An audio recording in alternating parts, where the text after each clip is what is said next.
Rain hits the glass as Chloe Bennett whispers the most dangerous sentence of her life. She needs a husband by tomorrow, or everything collapses. She expects silence. Instead, Adrian Wolfe steps in and offers himself. One call. Debts erased. A ring in her trembling hand. But nothing about him feels like help, only control wrapped in calm precision. A one-year marriage. No questions. No escape. And when Chloe steps into his world, she realizes too late, this was never a rescue, it was a line she can't uncross. Some stories don't ask permission to begin. If this one pulled you in, stay until the very end, because that's where it hits the hardest. I had 24 hours to find a husband or watch my entire life collapse in front of me, and the worst part was I had no one left to ask. The rain tapped against the restaurant windows like a clock counting down seconds I couldn't afford to waste. My shift had ended 10 minutes ago, but I was still standing there in my black uniform, fingers gripping the edge of the counter like it was the only thing keeping me upright. My manager's voice echoed somewhere behind me, sharp and impatient, but I couldn't focus. Not when the eviction notice sat folded in my apron pocket. Not when my little sister's future depended on a signature I couldn't give without a ring on my finger by tomorrow morning. I swallowed hard, my throat tight.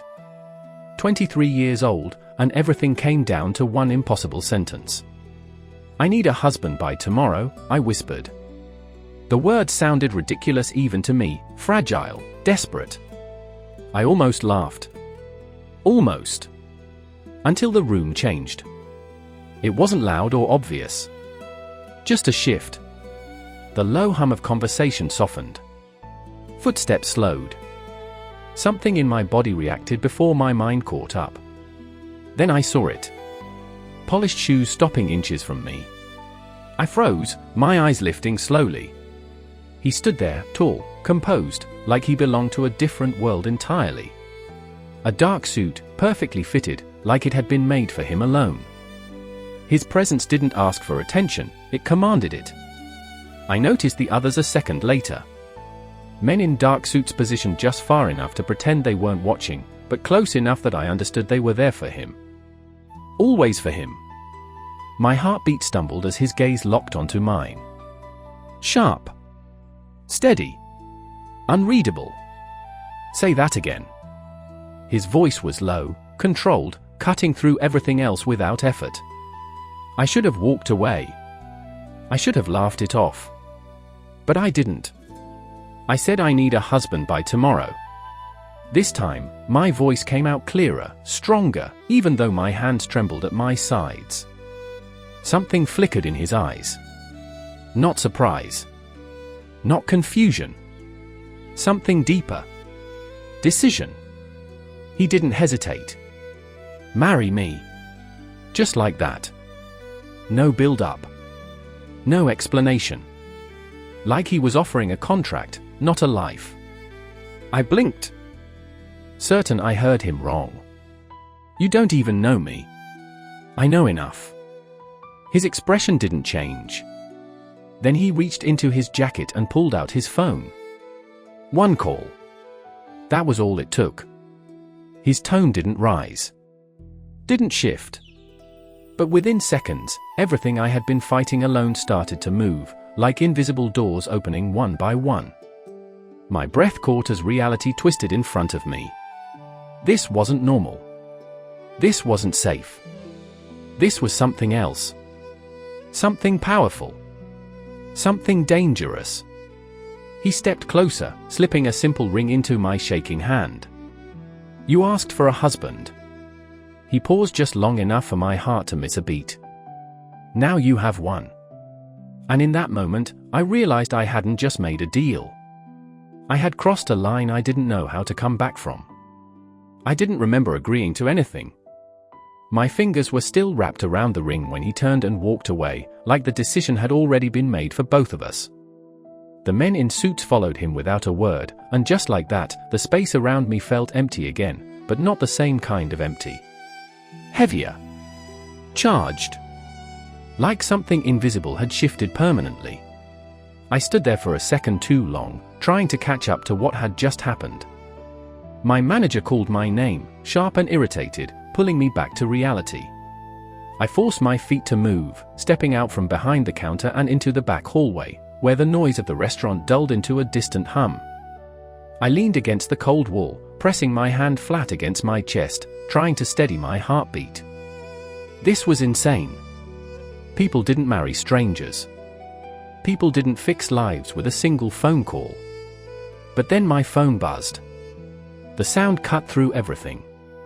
I pulled it out with shaking hands, expecting another warning, another deadline I couldn't meet. But it wasn't. The number I had been avoiding for days was gone. Replaced. Account settled. Confirmation attached.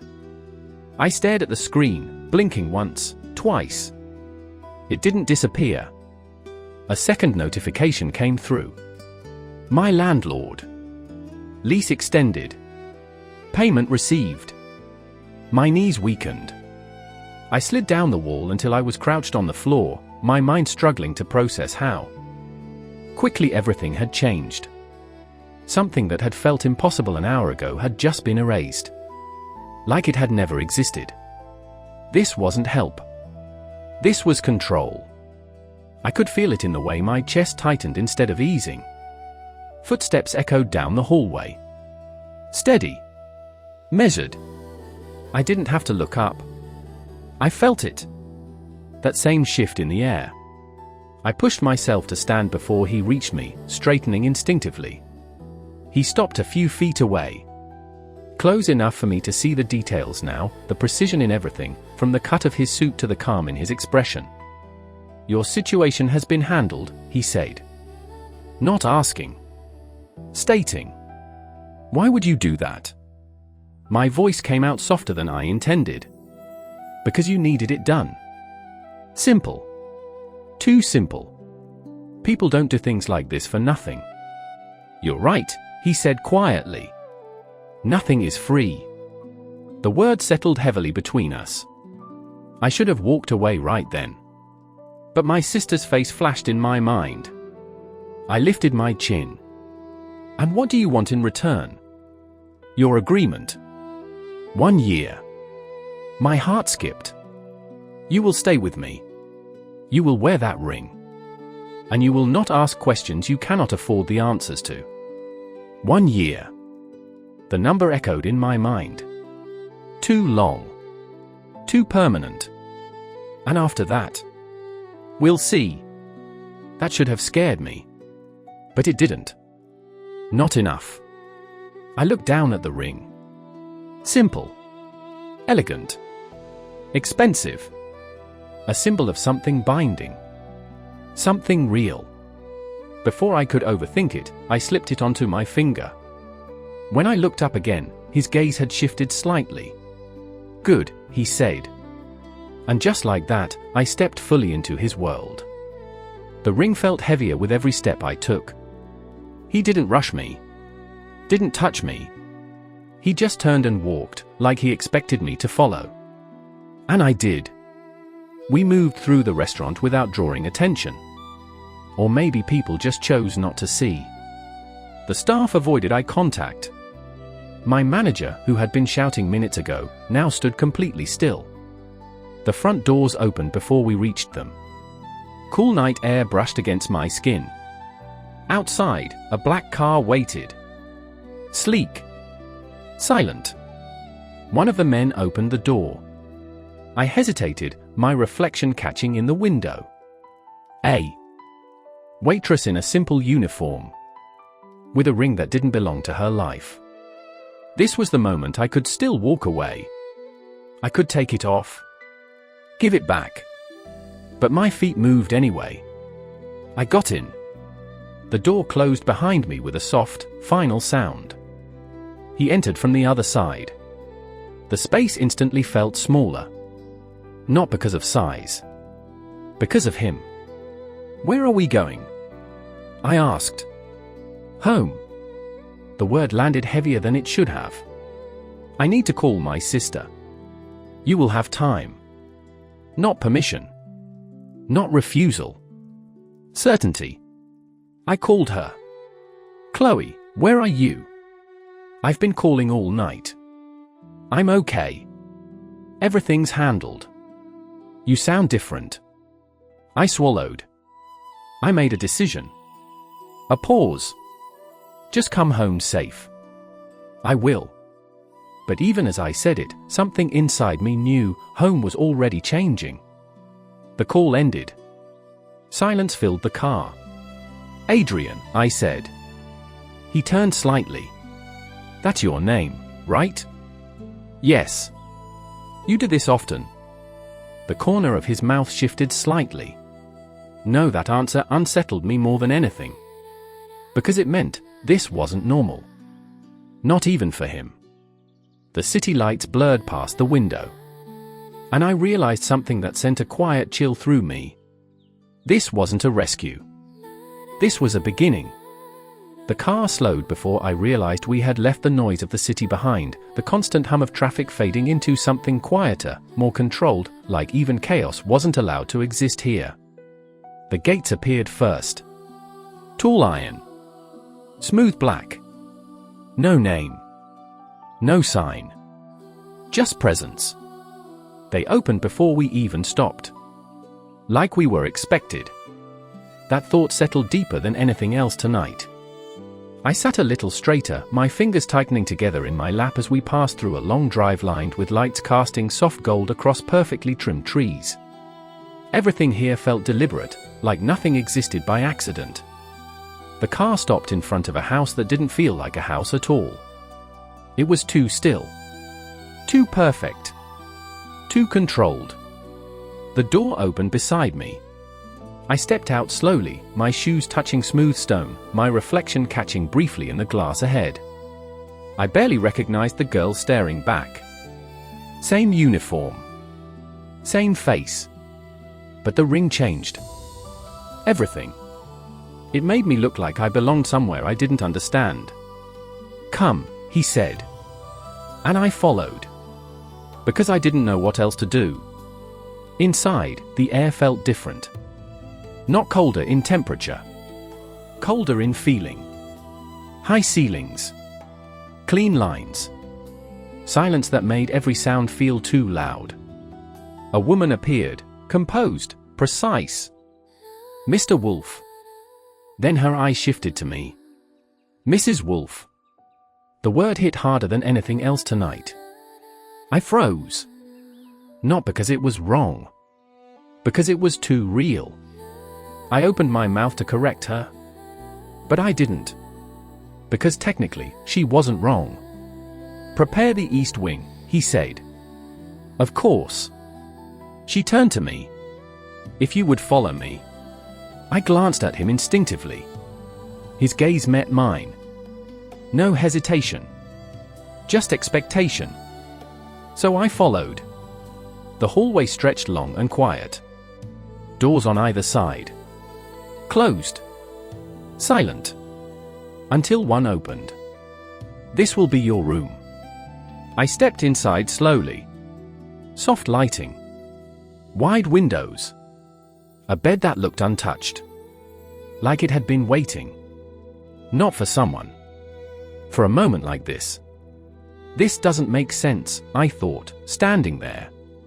Your things will be brought in the morning, she added. I nodded automatically. Dinner will be ready in 30 minutes. Then she left. The door closed softly behind her. The silence returned. Heavier this time. More real. I walked further into the room, placing my hand against the dresser just to feel something solid. My reflection met me again in the mirror. This time, I didn't look away. The ring caught the light. Simple. Quiet. Unavoidable. I lifted my hand slightly, studying it like it belonged to someone else. But it didn't. This was mine now. Every choice. Every consequence. What did you do, Chloe? I whispered. No answer. Only silence. And the realization, this place wasn't just a house. It was a boundary.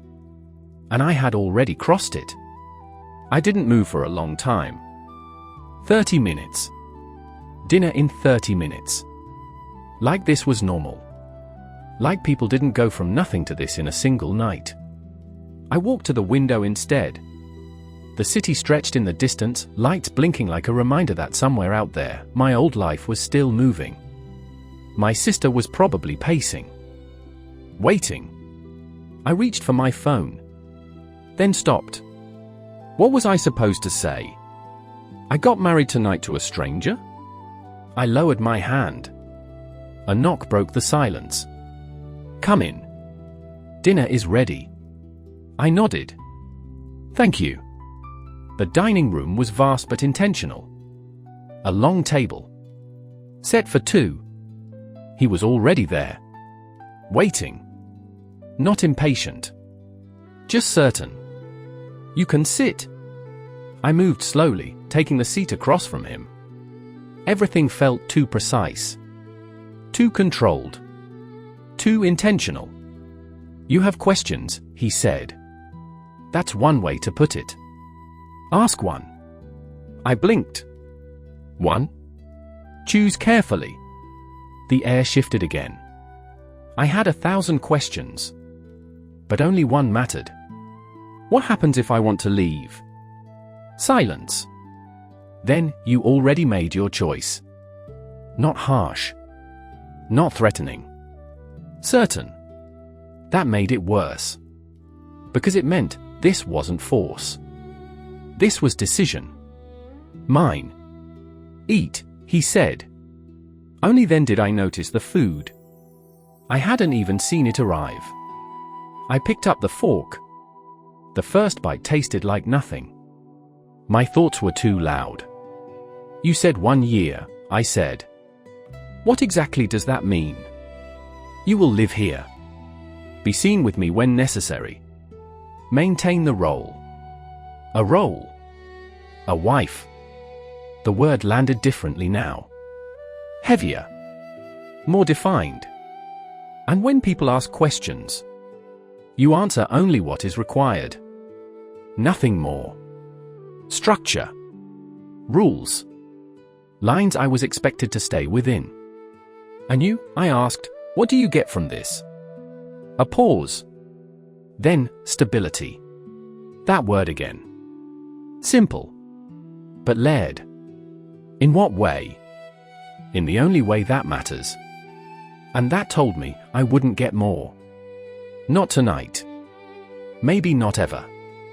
So this is real, I said quietly. As real as it needs to be. Dinner ended in silence. He stood. You should rest. And tomorrow? Tomorrow you learn. Something in those words shifted my pulse.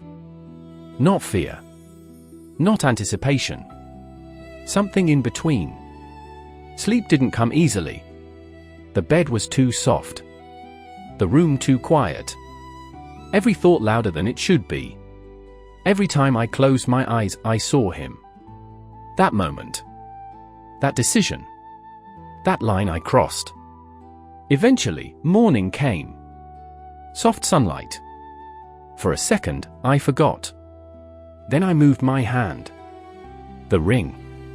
Everything came back. Good morning, Mrs. Wolfe. The title felt less shocking. Still heavy. Mr. Wolfe has requested your presence. Clothes have been prepared. I walked to the closet. Opened it. And froze. Rows of clothing. Perfectly arranged. Elegant. Expensive. Not mine. But waiting. I chose the simplest dress. Changed slowly. Then faced the mirror. The difference was subtle. But undeniable. This wasn't the girl from yesterday anymore. You learn quickly, he said. I'm trying. Today you will meet people who will not question your place here. Because they understand what this means. His eyes flicked briefly to the ring. What does it mean? I asked. It means you are not temporary. That stayed with me. Deeper than anything else. We walked through the house. This time I'm not behind him. Beside him. People appeared. Each one composed. Each one acknowledging him. Then me. Not curiosity. Not surprise. Recognition. Like they had already been told. Like I wasn't a question. I was a fact. That unsettled me more. We entered a room. Conversation stopped. Not abruptly. Naturally. "This is Chloe," he said. No explanation. Just my name. But it carried weight. "Mrs. Wolfe." The room accepted it instantly. No hesitation. Her presence is not to be questioned. And just like that, I became real to them. They didn't seem surprised, I said later. They were informed.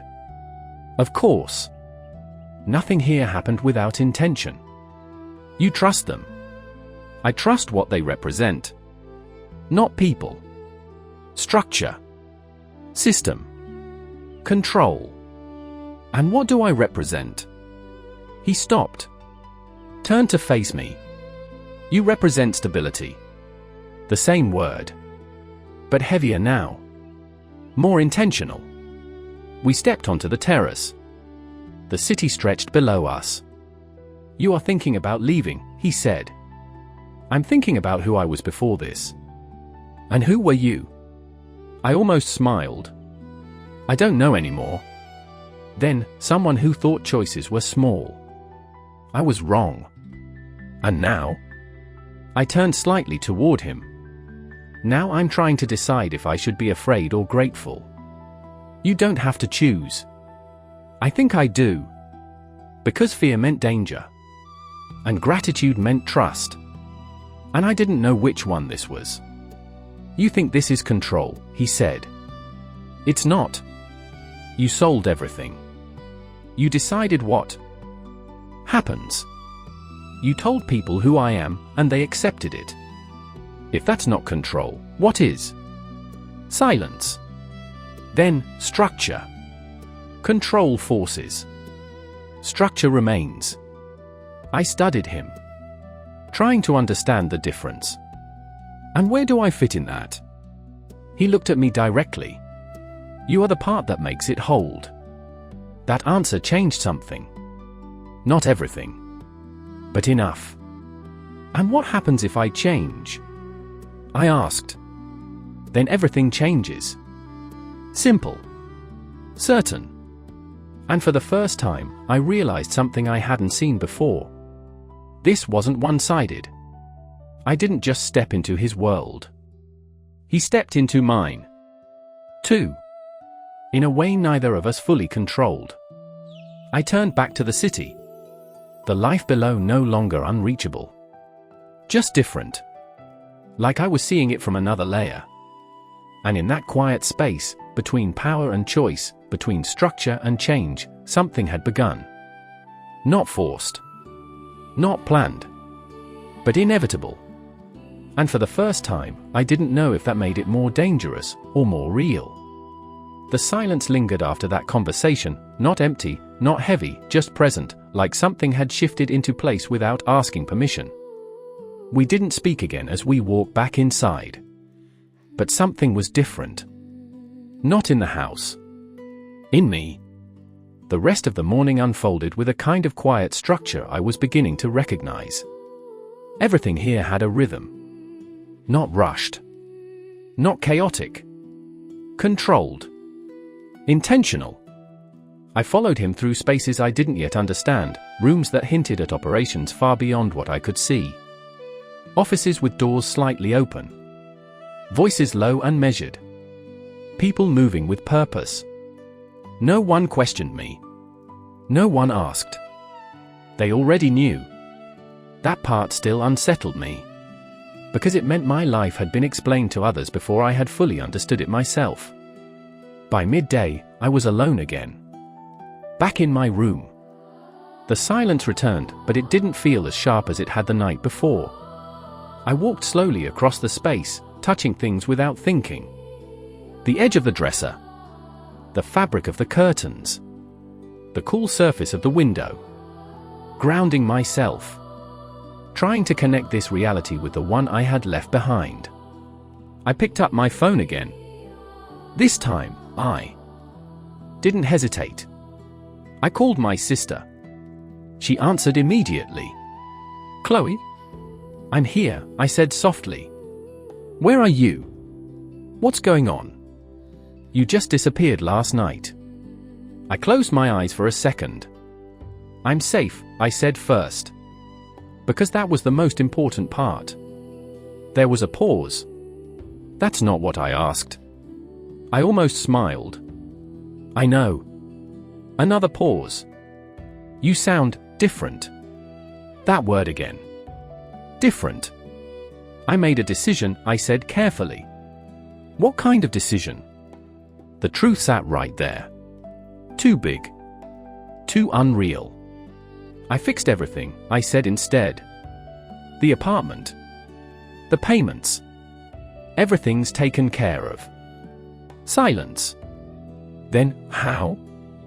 I looked down at the ring. "I just did." She didn't believe me.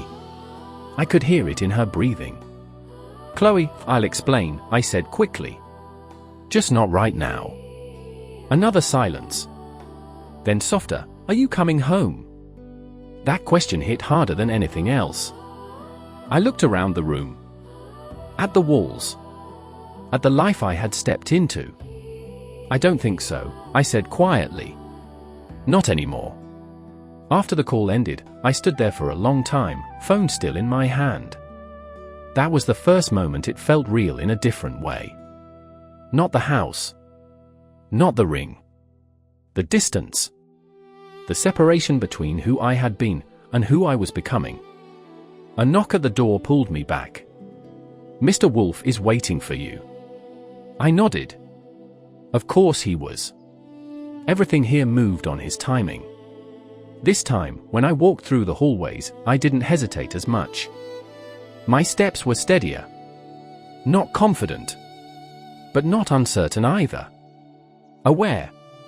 That was the difference. I found him in a room I hadn't seen before. Less formal. But no less controlled. Large windows. Clean lines. A desk that held nothing unnecessary. He didn't look up immediately. Like he already knew I was there. "You spoke to your sister," he said. Not a question. "Yes." "And?" I hesitated. "Then, she doesn't understand." "She doesn't need to." The answer came without pause. That should have bothered me. But it didn't. Not the way it should have. "You're adjusting," he added. I let out a small breath. I don't know if that's a good thing. It's necessary. Necessary. That word settled differently. Less like pressure. More like truth. "What happens now?" I asked. "Now," he said, finally looking at me, "you learn how to exist here. Not survive. Exist." That was different. The rest of the afternoon became something I hadn't expected. Not explanations. Not answers. Exposure. He didn't sit me down and explain his world. He let me walk through it. Piece by piece. Room by room. Conversation by conversation. I observed. Listened. Watched how people spoke to him. How they responded. How nothing was wasted. Not words. Not movement. Not time. And slowly, I started to understand. Not everything. But enough. By evening, I felt something I hadn't expected. Not comfort. Not acceptance. Familiarity. And that was more dangerous than either. Dinner was quieter this time. Not tense. Not uncertain. Just structured. "You're learning," he said. "I'm noticing," I corrected. That almost smile again. Same thing. It's not. Because noticing meant I was still outside it. Learning meant I was becoming part of it. and I wasn't sure which one I wanted. "You're thinking too much," he said. "That seems necessary here." "It isn't." I looked at him. "Then what is?" He didn't answer immediately. Then, clarity. That word stayed with me. Because it wasn't about control. Or power. Or rules. It was about understanding what mattered. And what didn't. Later that night, I stood in front of the mirror again. Same reflection. But not the same girl. I lifted my hand. The ring caught the light. I didn't question it this time. I didn't analyze it. I just accepted that it was there. Sleep came easier. Not because things made sense, but because I had stopped trying to force them to. Days began to blur after that. Not in a way that lost meaning. In a way that built it. Each day added something. A detail. A rule. A realization. I learned when to speak. When not to. What mattered. What didn't. I learned that silence here wasn't empty. It was deliberate. People stopped looking at me like something new. They started looking at me like something expected. That shift was subtle, but powerful. One evening, as we walked through the hallway, I spoke without thinking. They don't question me anymore. No, or why? Because there's nothing to question. I frowned slightly. That's not how people work. It is here. That answer told me everything. This place didn't operate like the world I came from. It wasn't about doubt. Or curiosity. It was about certainty. Defined roles. Clear lines. And I was one of them now. And if I don't fit? I asked. He stopped walking. Turned to face me. You will. Not force. Not threat. Certainty. Again. That night, I stood on the terrace alone. The city below felt further away than ever. Not because of distance. Because of perspective. I wasn't looking at it the same way anymore. Footsteps behind me. I didn't turn. You're quieter, he said. I'm thinking less. Good. I let out a small breath. That's not something I ever thought I'd hear. It should be. I turned slightly toward him. Do you ever question anything?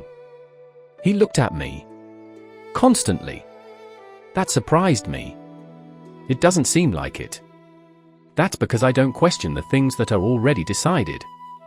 And this is decided. I asked. He didn't hesitate. Yes. That answer should have unsettled me. But instead, it grounded me. Because for the first time, I understood something clearly. This wasn't chaos. This wasn't random. This was structure. And I was part of it. And me. I asked quietly. Am I decided? He stepped closer. Not invading. Just enough. Yes. The word was calm. But absolute. I looked down at my hand again. At the ring. At everything it represented now. Not desperation. Not escape. Something else. Something deeper. When I looked back up at him, something inside me had shifted. Not completely. Not fully.